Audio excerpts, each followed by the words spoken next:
మా అబ్బాయి మాట వినట్లేదు అంటాడు. చెప్పిన మాట వినవాడినే కొడుకు అంటారు, చెప్పిన మాట విన్నట్టు నటించేదాన్ని కూతురు అంటారు. ఇద్దరికి తేడా ఏం లేదు.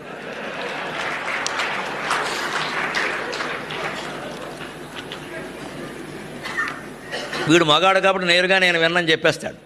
ఆ అమ్మాయి కొంచెం ఆడపిల్ల మొహమాట, ఓకే డాడీ అంటుంది. బయటికి వెళ్ళి చుట్టూ పీకే డాడీ.